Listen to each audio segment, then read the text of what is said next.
para opinar. Gracias, muchas gracias por continuar con nosotros aquí a través de su canal TVC y de Megacanal. Es noche de lunes y es noche para opinar. Y como cada semana saludo a mis compañeros Raúl Frías Lucio, director editorial de Mega Noticias, Andrés Villarreal de Mega Noticias Sinaloa y Eduardo Torreblanca Jax, también colaborador de Mega Noticias TVC y columnista del periódico El Financiero. Buenas noches y sin más preámbulos, vamos inicio al análisis de las columnas de hoy. En su columna Gabinete a Revisión, que se publica este lunes en el periódico El Financiero, Raimundo Rivapalacio sostiene que el futuro del grupo de colaboradores de Andrés Manuel López Obrador es incierto y que es necesario un ajuste. Los supuestos sobre lo que se ha venido hablando, según quienes saben de las discusiones, versan sobre la manera como la incapacidad abierta de algunos y los conflictos dentro del equipo de gobierno afectan el funcionamiento de la administración y provocan percepciones hacia afuera del gobierno de desorden y falta de control. Bueno, esto se ha hablado desde el principio. ¿Qué tal? Saludo con mucho gusto, Andrés, Lalo, Paco. Se ha hablado desde el principio de supuestos cambios en el gabinete del presidente, pero con el estilo personalísimo que tiene Andrés Manuel López Obrador, en donde él es la voz autorizada, él es el único que habla, es el que se aplique su voluntad, un hombre omnipresente, pues de alguna forma ha dejado muy mal a algunos de sus colaboradores. Empezando por aquellos como el responsable de la oficina de la presidencia, Alfonso Romo, luego de que se había comprometido a que no cambiaría, a que no iba a cambiar, se iba a cancelar el nuevo aeropuerto de la Ciudad de México, y él lo había asegurado a los inversionistas. Sin embargo, el presidente, sentándolo en una conferencia de prensa matutina, bueno, pues cancela ese proyecto del nuevo aeropuerto de la Ciudad de México. Y así ha sido con el subsecretario Herrera, por ejemplo, de la Secretaría de Hacienda, con los proyectos que había específicamente sobre el uso de las afores o sobre algún otro tipo de inversiones, y que el mismo presidente, con esa voluntad, le ha quitado mucha autoridad a su gabinete. Olga Sánchez Cordero, la secretaria de Gobernación, como bien apunta el periodista Raimundo Rivapalacio, pues está sobrepasada con un subsecretario que tiene mucho más actividad en este sentido. Como pudimos observar, al secretario de Comunicaciones y Transportes también muchas veces rebasado por las mismas directrices que da el presidente. Sin embargo, la revisión del gabinete, que se ha hablado de algunos cambios, y dice Raimundo Rivapalacio, se ve próxima. Sin embargo, me parece que el estilo personalísimo del presidente López Obrador en cómo conduce y cómo desde la mañanera da las instrucciones a su gabinete para continuar con las acciones. Esto, aunque cambie secretarios, me parece que va a continuar exactamente de la misma forma por el estilo personal del presidente. A ver, en este y habrá, Paco, sí. Adelante, Lalo. Perdón, y habrá que ver si esto se corrige o se mantiene. Equivaldría a que el Tuca Ferretti hace cambios en su equipo 15 minutos de iniciado el partido. Yo creo que lo que necesita Andrés Manuel López Obrador es una asesoría del Tuca, ¿no? Para que sepa que finalmente hay que esperar a que el equipo se asiente, porque hasta hace unos 3 meses no sabía ni siquiera dónde estaba el baño, ¿no? Entonces yo creo que sería una muy mala señal que tan pronto en la administración se atreviera a hacer algún cambio, y menos si resulta en un despacho relevante. ¿Qué tan anormal sería esto? Estoy hablando que en prácticamente todas las administraciones siempre hay un periodo, como bien mencionas, Eduardo, un periodo de ajuste. ¿No estamos en ese periodo? A mí no me parece. A mí me parece que quizá transcurrido un par de años, quizá pronto incluso, o a la mitad del sexenio, o después de una falla importantísima. Recuerde cómo le fue a Jaime Serra Puche con el asunto de quitarle los alfileres, ¿no?, a la economía. Pero a mí me parece que sería demasiado pronto y hablaría de una inmadurez, sobre todo a raíz de lo que dice Raúl. O sea, tienes un presidente que es el presidente y nadie más. Y aún así, el que ejerza cambios tan rápido, me parecería que estaría pensando en que alguien que esté más ligado a sus intereses y a sus líneas de pensamiento. Me parece que sería mal leído ese paso por los mercados internacionales. Que ya adelante. A mí me parece, Paco, Raúl y Lalo, de que estamos hablando quizás, bueno, estamos basándonos obviamente en lo que está comentando Raimundo Riva Palacio, pero a mí me parece que debiésemos hacer una diferenciación en lo que se refiere al gabinete y lo que es el manejo propio del Poder Ejecutivo, en este caso de Andrés Manuel López Obrador. ¿Por qué? Obvio que quienes están alrededor de Andrés Manuel, yo escucho constantemente que nada más se hace su voluntad, es el jefe. ¿Cuándo se le puede discutir algunas cosas al jefe si no es en el círculo interno? ¿Cuántas decisiones se toman en alguna empresa y hay que hacerle caso al jefe? Y quien empieza a estar en contra del jefe, pues obvio que se convierte en alguien que ya no va a ser tanto del agrado del jefe. Evidentemente, valga la comparación, en el servicio público debiese ser diferente. Pero dentro del gabinete se tienen que tomar las decisiones que haga Andrés Manuel López Obrador. ¿Cuáles otras quieren que se tomen? Dice Lalo, a mí me chocan las comparaciones deportivas. Dice que si el Tuca cambiara a alguien en los 15 minutos. Yo pensaría, tampoco Andrés Manuel tiene un Dream Team. Tampoco Andrés Manuel es Pep Guardiola con aquel equipo del Barça donde ganaban todos los campeonatos y volteaba la banca y tenía 4 que jugaban tan bien como los que estaban en la cancha y tenía a Messi jugando. Vaya, y si no me hubieran chocado hacer las comparaciones deportivas, ¿no? Pero Andrés Manuel tiene un equipo que le tiene que hacer caso a sus decisiones, obviamente. Muchas no nos gustan a nosotros, desde los medios empezamos a criticarlas, este carácter soberbio que describe muy bien Jesús Silva Herzog el día de hoy, también en una columna en Reforma. Es clarísimo esa soberbia de Andrés Manuel, pero es el jefe dentro del gabinete.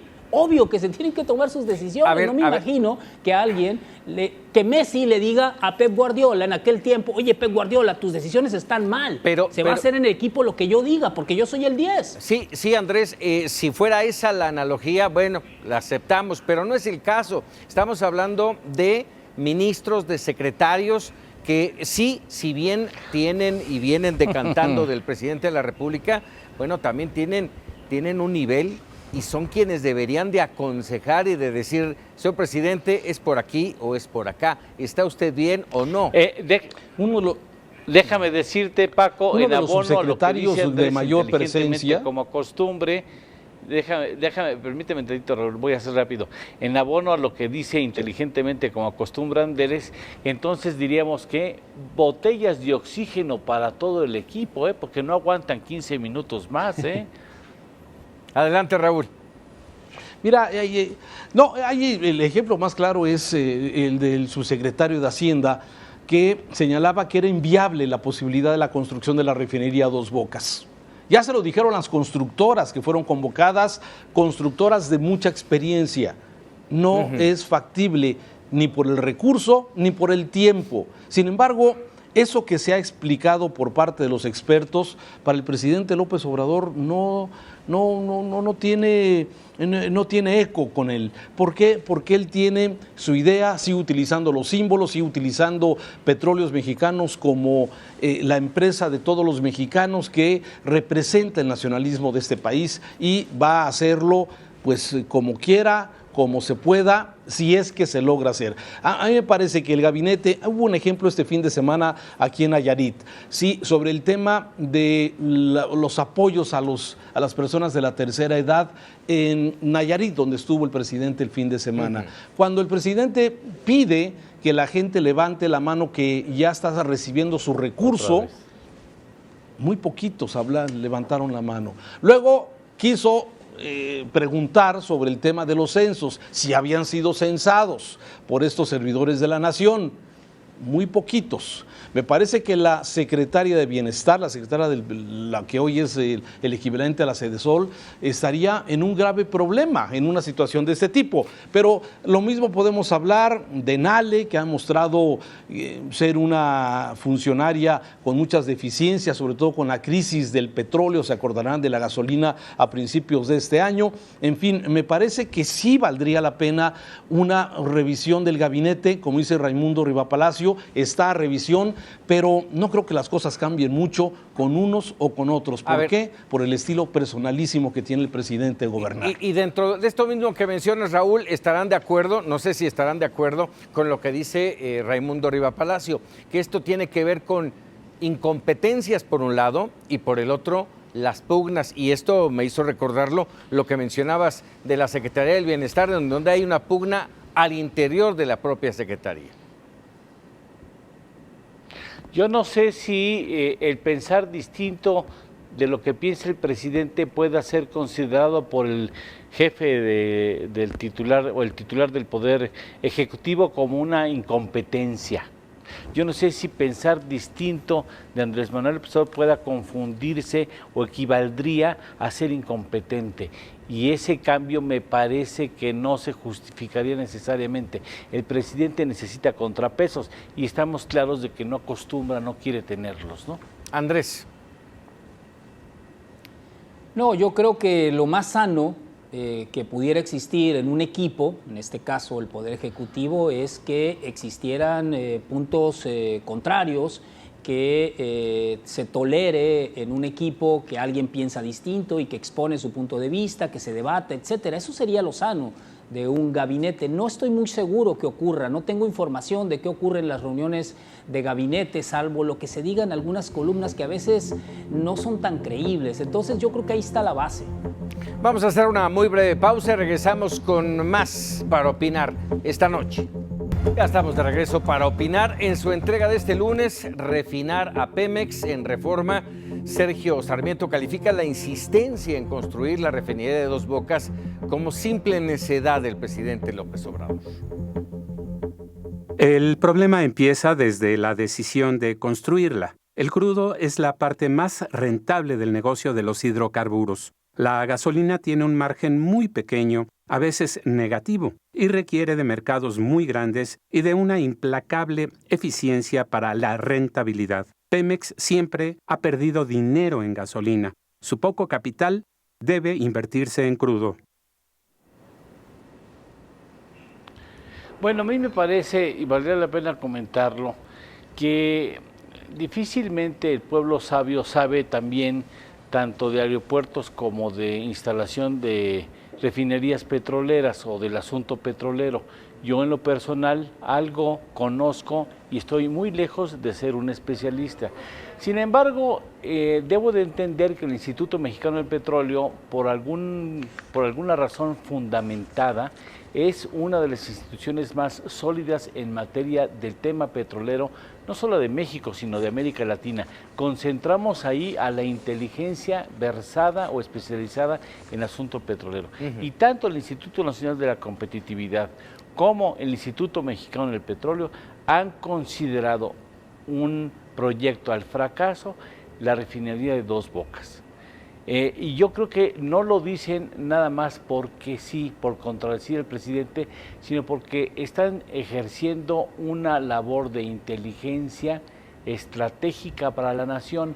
Desafortunadamente tenemos un presidente que en otros puntos también podría ser a favor, pero en este caso juega en contra, muy terco, que quiere hacer lo que su santa voluntad determine, y en este caso me parece, a juicio de los enterados y verdaderamente enterados, está equivocado y la historia habrá de consignarlo.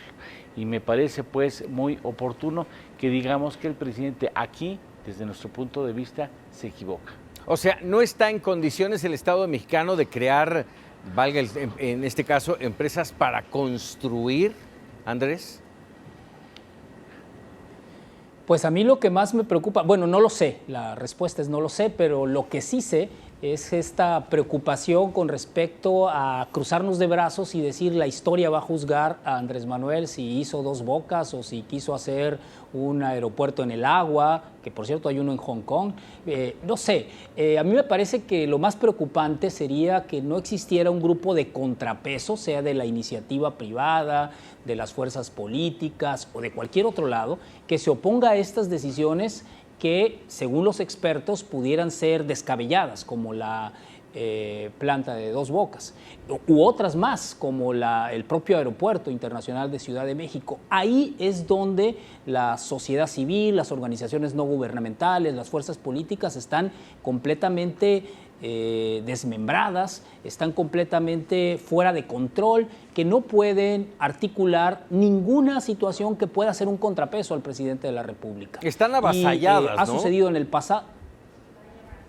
¿Perdón? Están avasalladas, más que fuera de control, están avasalladas. Yo ya no estoy tan seguro si estén avasalladas o han perdido la forma de organizarse. Realmente es algo que todavía escapa a mi explicación de lo que está ocurriendo con ellas. Lo que es muy claro es que algunas de estas decisiones, desde otros ámbitos de la sociedad civil o de la propia política, debiesen tener un punto de referencia y un punto de contrapeso, y eso sí es lo que no está ocurriendo. Así es. Pues les falta pantalones. No existe.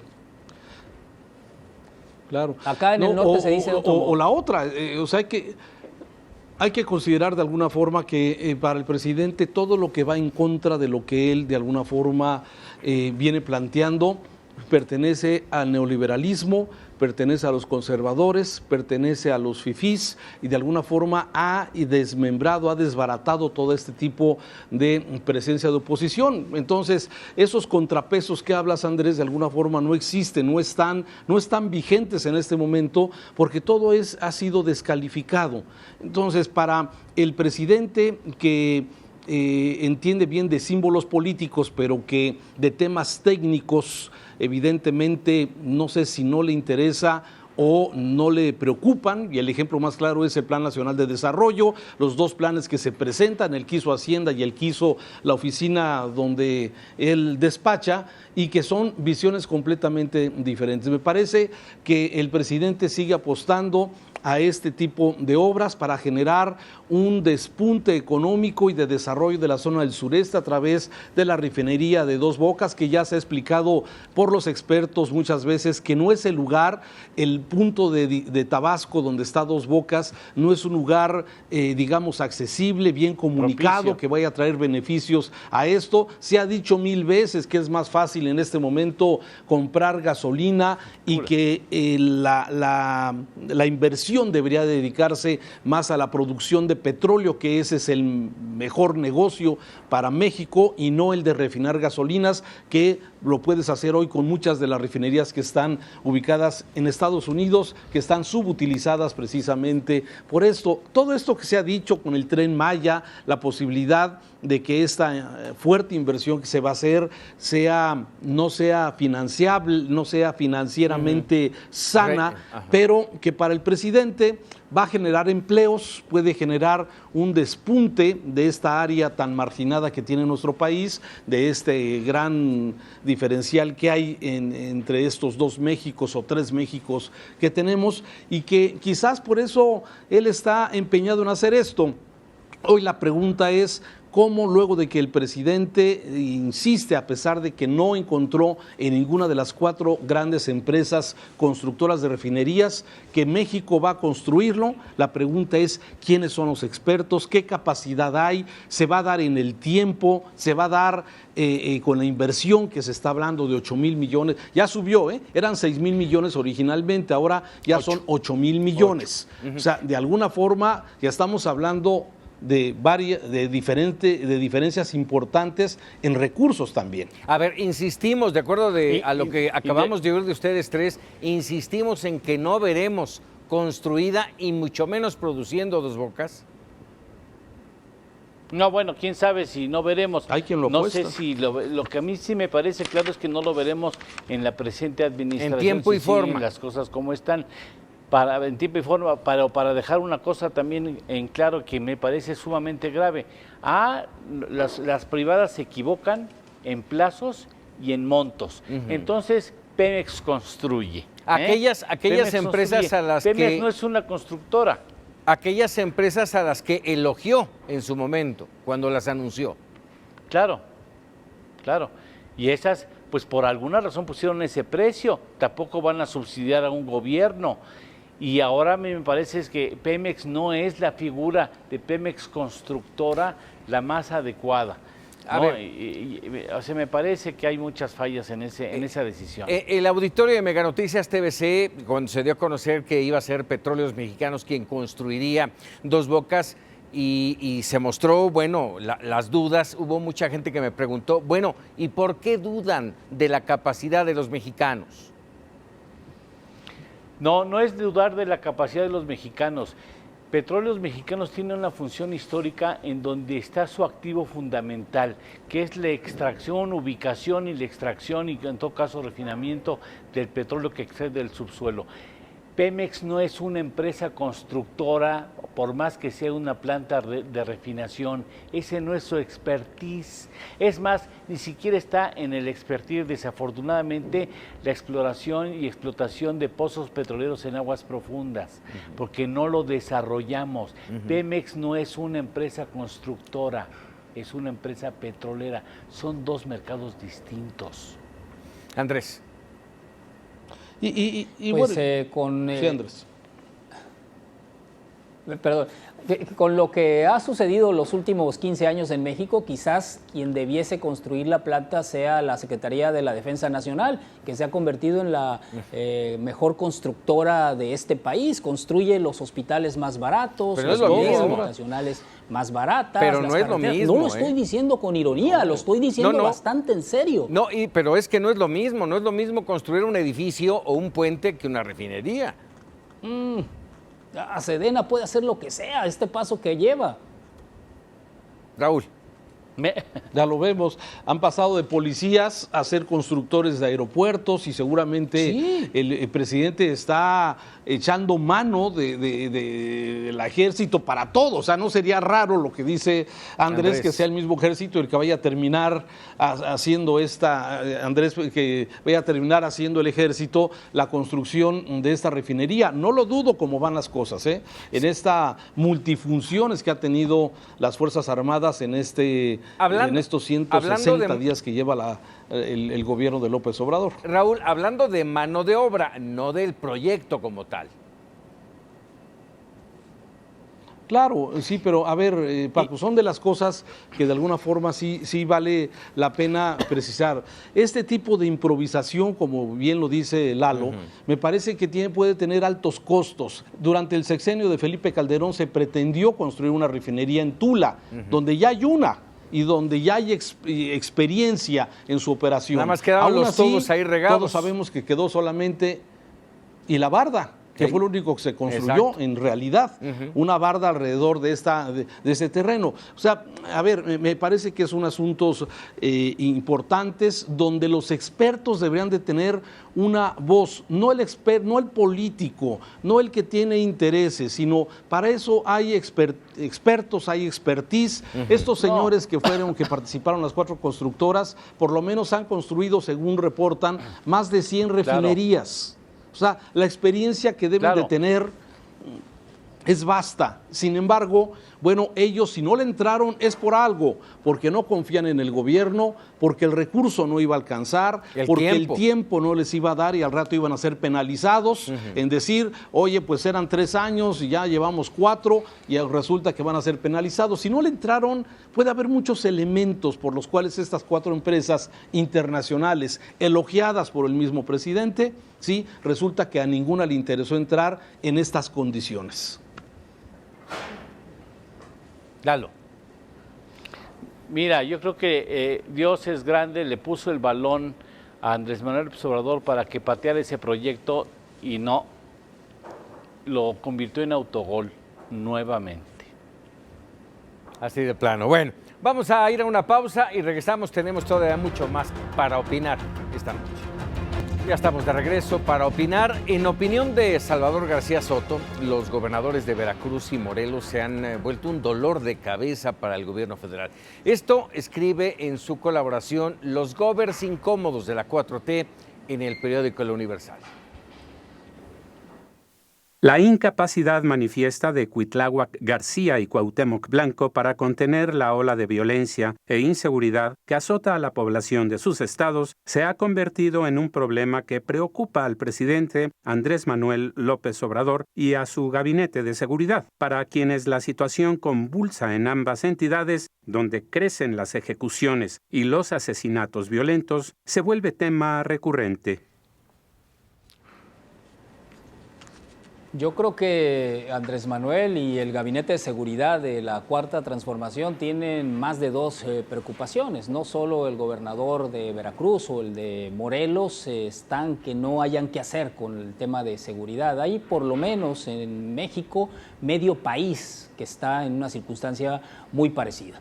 No creo que le interesen más a estas alturas a Presidencia y el Gabinete de Seguridad los estados que en la elección pasada ganaron junto con Andrés Manuel López Obrador. Creo que hay prácticamente toda la frontera tiene problemas de seguridad, Guanajuato tiene gravísimos problemas en este momento de seguridad, los puntos de donde hay problemas se empiezan a multiplicar desde hace tiempo, no desde los últimos casi 6 meses, desde la llegada de Andrés Manuel López Obrador. Sí. Creo que la preocupación en materia de seguridad debe ser uno de los puntos fundamentales en este momento en el gabinete de seguridad, porque los resultados que se esperaban no están llegando, porque empiezan a cometerse algunas de estas masacres que conocimos a partir del año 2007 en México. Todo el tiempo han ocurrido, es verdad, pero con mucha mayor intensidad a partir del año 2007. Hay incluso informes que se tienen, estudios considerando matanza múltiple o homicidio múltiple a partir de 4 asesinatos en un mismo sitio,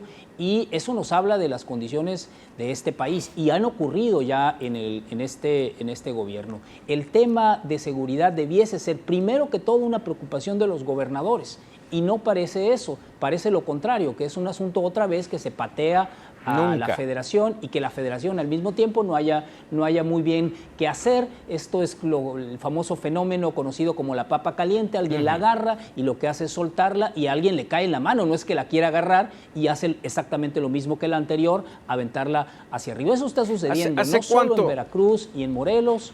¿Hace cuánto los gobiernos locales, los últimos 10 años, los gobiernos locales no solamente no les ha interesado, ni siquiera se han metido en el tema? Yo diría que por lo menos la última década es donde menos les ha interesado, y ahora está peor la situación, Paco, sí, y Lalo y Raúl, porque creo que ya no fluyen los recursos federales hacia estados y municipios, los rubros que corresponden, los ramos, que corresponden de dinero de la federación en materia de seguridad, ya no fluyen como estuvieron fluyendo en la presidencia de Felipe Calderón. Ahí sí podíamos ver a las policías municipales y estatales con patrullas nuevas. Eran los mismos policías del pasado, esos que no confiamos en ellos, que no están capacitados, pero traían patrullas nuevas. Ahora está peor la situación, no fluye el dinero y siguen siendo los mismos policías. Esta es una situación que debe ir al revés, debe ir desde lo local a lo federal y no al revés, como ha venido sucediendo, de lo federal a lo local. Eso no va a funcionar. A ver, lo que está pasando, según mi lectura, es está llevándose a cabo un reacomodo de los cárteles de la droga en varias entidades, y esto genera violencia, pero no porque no haya una estrategia de seguridad, no la hay desde hace mucho tiempo, y la corrupción al interior de estos cuerpos es enorme. Sí, a mí me parece, Paco, que se disputan las plazas, como bien señala Andrés, pero también, Raúl, se disputan las plazas, como bien señala Andrés, pero también hay que considerar que esos mismos policías que traen o no patrullas nuevas son también empleados del narco, ¿no? El narco está jugando vencidas con un rival al que sabe que va fácilmente a vencer, porque parte de la estructura de su rival la tiene ya cooptada, ¿no? Así es. Es un asunto muy delicado. Raúl. Sí, que estamos escuchando los mismos discursos, pero déjame regresar un poquito a a la columna de García Soto hoy del periódico El Universal, en donde, bueno, centra su atención en estos dos gobernadores. Uno de Morena, sí, que es Cuitláhuac García, el de Veracruz, que de acuerdo a los veracruzanos, tú lo has escuchado y lo hemos escuchado todos, es un hombre muy ignorante, es un hombre sin formación, un hombre que no tiene ningún tipo de liderazgo. Digo, a diferencia de Andrés Manuel López Obrador, que es un político que tiene un gran liderazgo dentro de este sector, dentro de Morena. Parece no haber metido las manos el gobernador de Veracruz no tiene... Sí, nada, absolutamente nada. Esto luego de pues el gobierno del raterazo de Duarte, luego el gobierno chiquito de Yunes, que va por pues ahí. hizo mucho ruido, pero que no pasó gran cosa, y ahora, bueno, pues con Cuitláhuac García, que, bueno, todos los veracruzanos, yo esperaba encontrarme un sector de Veracruz contento con el gobernador de Morena, sin embargo no es así. Y con Cuauhtémoc Blanco, pues por ser el personaje, hablando en términos futbolísticos, un hombre que tuvo una buena presencia, que en el nivel deportivo, con una simpatía por lo que hacía, aunque a mucha gente no le gustaba cuando jugaba especialmente con el América, pero bueno, finalmente los resultados que se están viendo en el estado de Morelos, luego de que fue un simpatizante y un aliado de López Obrador, pues ahora pues estamos viendo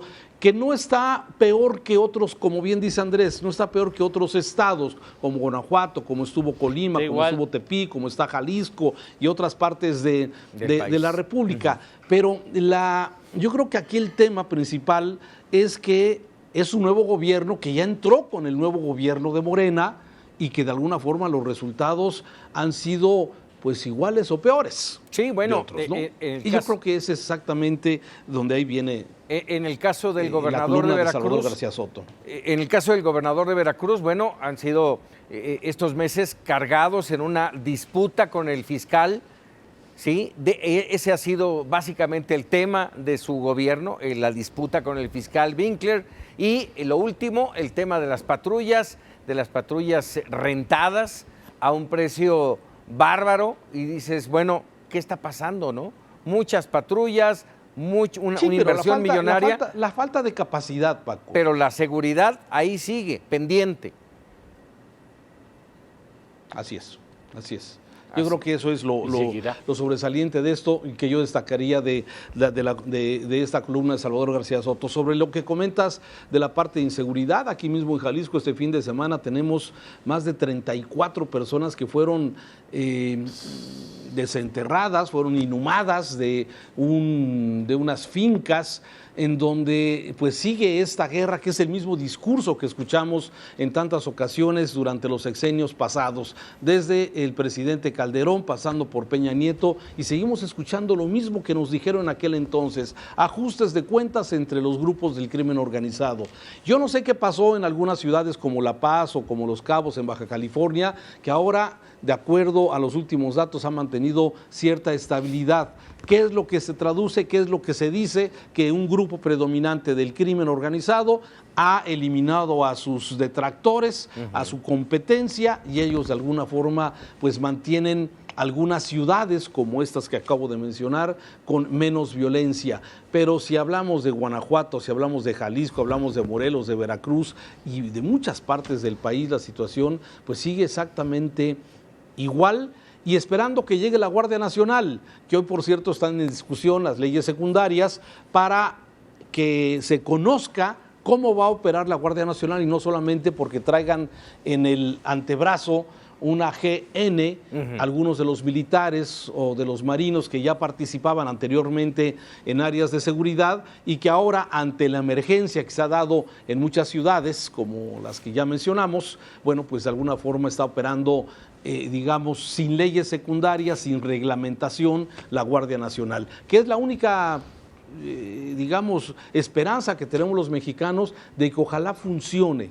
De veras, yo deseo sinceramente que la Guardia Nacional, en coordinación ahora sí con gobiernos estatales, con policías municipales, los mismos de antes, pero puedan de alguna forma hacer un trabajo mejor para vigilar y sobre todo un aspecto fundamental, también el trabajo y la función del Ministerio Público y de los jueces. No se puede permitir que vuelva a suceder lo que pasó en Guanajuato con la liberación de un delincuente que fue sobre el policía que lo capturó, lo asesina, porque el juez encontró deficiencias, no se sabe si son intencionales o no, en el armado del expediente correspondiente. Cosas que no se valen. Una incipiente Guardia Nacional, Raúl, Andrés, Lalo, en la que me sorprendió la semana pasada escuchando que la Secretaría de la Defensa Nacional y de Marina no han enviado elementos a la Guardia Nacional, que no se ha hecho el proceso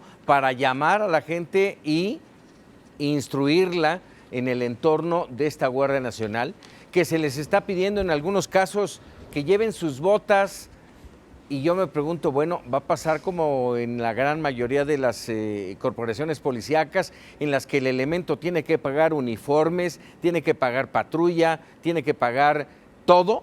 ¿Eso es lo que esperamos de una Guardia Nacional? ¿Para eso va a servir? ¿Dónde está el papel del Estado? Andrés. Pues yo creo que se ha dejado ver muy mal, ¿no? Con esta situación. Es risible, hasta parece fake news esto de las botas que estás describiendo, pero es como operan muchísimas corporaciones en este país. Hay testimonios al por mayor en los cuales los mismos policías dicen que ellos compran las balas, el parque, porque no cuentan con él. Es parte de eso que está ocurriendo muy mal. Yo, más que esperanza, como lo menciona Raúl, yo creo que es un deseo que tenemos que funcione la Guardia Nacional, pero no es el único deseo. Todos tenemos muchos deseos y no va a pasar de ahí, me parece. Requiere de un armado superior, todo mundo lo dice, no va a ser suficiente la Guardia Nacional, y lo más importante es algún elemento que pueda tener, más allá del presupuesto del gobierno federal, de ajustar a los estados, y sea Veracruz, Morelos y cualquiera otro, donde haya problemas, necesita un ajuste los estados, desde sus fiscalías o procuradurías de justicia hasta cada una de las corporaciones locales. De otro modo, imposible. ¿Y no haría falta invertir más dinero en eso y no en otras cosas que ni sabemos si van a funcionar? Pues no hay dinero, Paco, pues no hay dinero. Pues no va a haber impuestos, va a haber aumento de impuestos. ¿De dónde sacas dinero para invertir en eso, que es lo fundamental? No hay dinero, a menos que la economía crezca, pero con tanta contracción del gasto público, pues difícilmente podemos pensar de que el Estado va a ser, el gobierno federal va a ser el promotor de la actividad económica. Se la jugó una carta muy noble, pero muy cara, y no hay recurso que aguante hoy, porque al mismo tiempo que están los pobres que merecen una atención, está Pemex necesitando una buena cantidad de recursos para poder salir adelante del bache en el que se encuentra. Caray, pues bueno, así las cosas. Yo, como siempre, les agradezco a mis compañeros, mi querido Lalo Torreblanca, Andrés Villarreal, Raúl Frías Lucio, por, como siempre, vertir aquí sus opiniones, pero sobre todo a usted le agradezco que nos haya permitido estar estos minutos con usted, dejarle nuestra opinión y sobre todo que usted tenga las herramientas para tomar una buena decisión. Lo dejo con los Meverables y le recuerdo, mañana también es Noche para Opinar con Raúl Frías Lucio. Muy buenas noches.